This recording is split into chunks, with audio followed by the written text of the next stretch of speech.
There's a scandal happening in Canada, and we're not paying any attention to it. I'm going to talk to Ben Sharpe, who was with the International Council on Clean Transportation.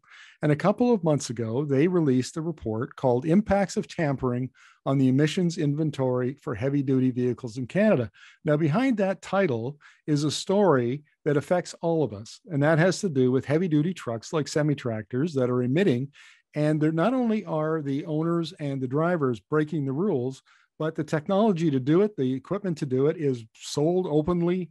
The provincial governments who are in charge of enforcing emissions regulations are simply turning a blind eye.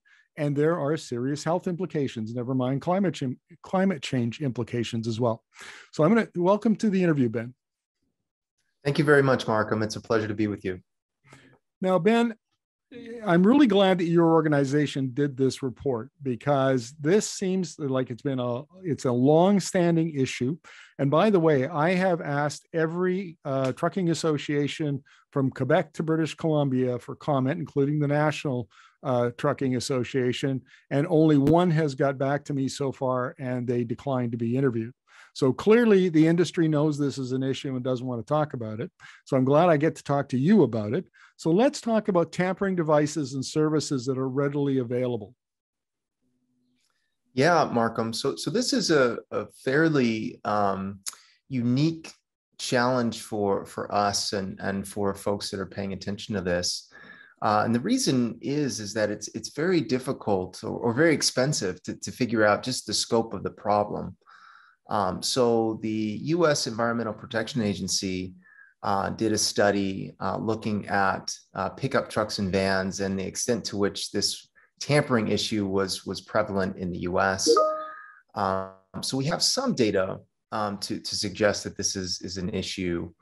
But from talking with fleets and fleet associations and some other experts, there is there's no consensus as to how pervasive this issue is. Is it 5% of fleet is doing this? Is it 2%? Is it 10%?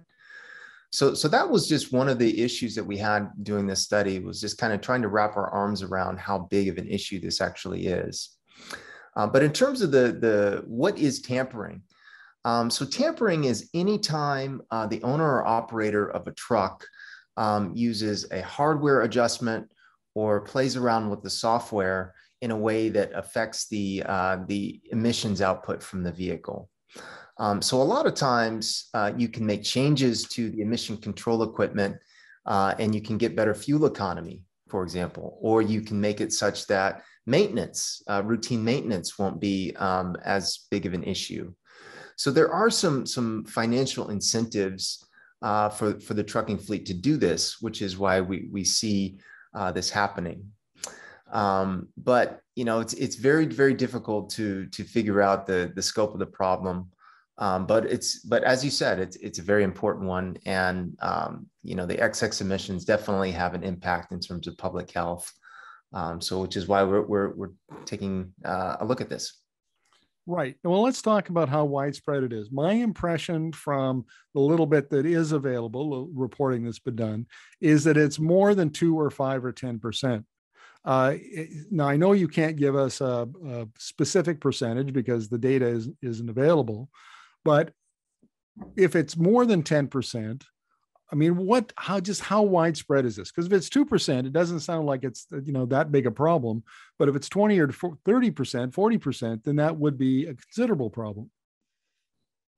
Yeah, absolutely. And, I think that one of the things that's been very illustrative in doing this study is acknowledging that a very small percentage of vehicles is typically responsible for the overall, the bulk of your emissions inventory. So we tend to kind of use a rule of thumb that 20% of vehicles are responsible for 80% of emissions. So in a case where you have a large percentage of the fleet that's doing this tampering, that percentage is going to be even more skewed. So you're going to have even less percentage of the fleet making an even bigger percentage of the overall emissions inventory. So obviously, the more that this is happening, the bigger issue it is. And the reason why tampering is is such a big deal is because when you disable or impede the performance of these emission control systems, emissions can go up by an order of magnitude or 2 or 3 orders of magnitude. So these are significant emissions increases on just one vehicle. So it's not the case that you're adding, 5 or 10 or 20% emissions. These are really substantial, like orders of magnitude increases in emissions from each vehicle. So that's why this becomes a really significant thing to pay attention to. Well, let's talk about regulation. There are 4 provinces, including Alberta, that have no emissions regulations whatsoever, I understand. But in the other provinces where they do, basically there's no enforcement. It's kind of the Wild West out there. And so that provides all sorts of incentives, I would assume, for drivers or owners to make these modifications and get around the emission regulations. Yeah, it's a significant challenge. And I think one of the reasons why, just big picture, why governments haven't been so keen to address this issue is because typically emission control legislation and regulation happens at the manufacturer level. So there's only a handful of manufacturers that are making heavy duty engines and vehicles. So from a regulatory burden perspective, it's fairly easy to keep up with all these companies and make sure that they're doing what they are supposed to be doing in terms of emission control systems. The challenge becomes exponentially more difficult when you think about regulating thousands and thousands of owner operators and fleets and all these individual companies that can be on the road at any given time. So the idea about regulating all of these thousands of companies and owner operators is just a really tall ask. And typically you're going to have the involvement of, the highway patrol or law enforcement. And those entities may not have the incentives to actually pull folks over and give them citations for these emission violations. So it's kind of a multifaceted, multi kind of government entity issue that we're dealing with here. But I think overall the challenge is that you have to keep an eye on thousands and thousands of companies rather than just a handful of manufacturers. Okay, so let's set the scene here. The truck manufacturers have sophisticated emissions controls on their trucks. They come from the factory like that.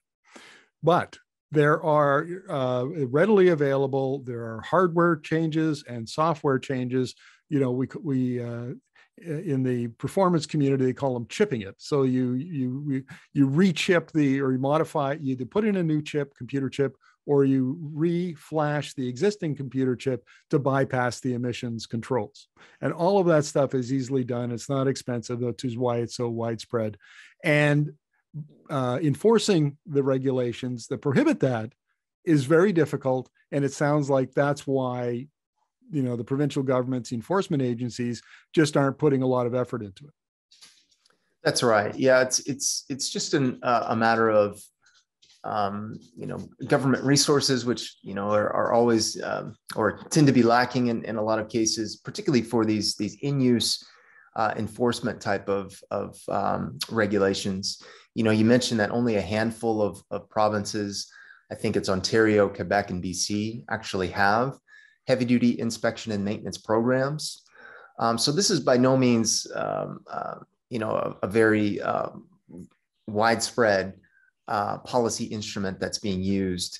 And I think really it comes back to this issue of how many folks that you want to regulate and how difficult it is to regulate those thousands of companies on the road. Well, let's talk about some of the recommendations that your report makes. The first one is that the federal government, the Canadian government, should explicitly prohibit tampering, and they should bring in legislation to do that. Yeah, absolutely. I think that would go a very long way to solving kind of this patchwork of various provincial regulatory measures.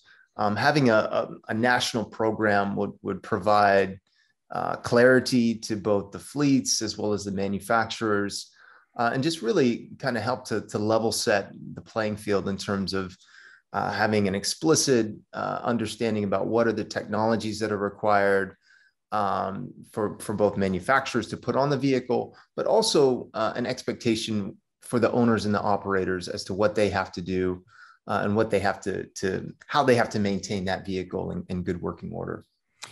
You also recommend that there should be steep penalties for not only those who do the tampering, but those who are providing the tampering devices and services. Right. We think that this is a fairly low ask to make something that's illegal, to actually have some teeth in terms of making it, putting some real disincentives to not want to do that cheating. Currently there's just really nothing out there to prevent companies from providing these products and services to fleets. And we think that, the government should at least be saying, okay, this is illegal, and these are the penalties that go along with this illegal activity. Another recommendation is remote sensing and roadside emission inspection. I mean, we know, I see, on the highway on a regular basis, I see the provincial agencies, the stopping trucks to do inspections. So it's not like there isn't a process already in place, but you're suggesting that emissions should be a part of that. Yeah, we're really excited about remote sensing in particular as being a really cost-effective way to identify those trucks and those vehicles that are high emitters. It's a great screening tool, but I think you would have to layer on another piece on top of that, because the remote sensing can only tell you, okay, this is a vehicle that has really high emissions, but it doesn't tell you whether or not that's due to a legitimate reason or because there might be tampering. So remote sensing has to be tied to some type of other program where you would have an actual inspection and maintenance mechanism by which to actually probe those vehicles, which are the high emitters. But in terms of regulatory solutions, you can look at technology, and you can also look at those behavioral type practices, so the inspection and maintenance, to be able to have kind of a holistic approach for keeping emissions as what they should be. Well, Ben, thank you very much for this. This is I think it's a serious problem, and hopefully the Canadian government and the provincial governments will somehow come up with a solution for it. Thank you very much for this. No, thank you very much, Markham. It's great to be able to talk about the issue. Our group does a lot of focus rightly on electrification and zero emission vehicles.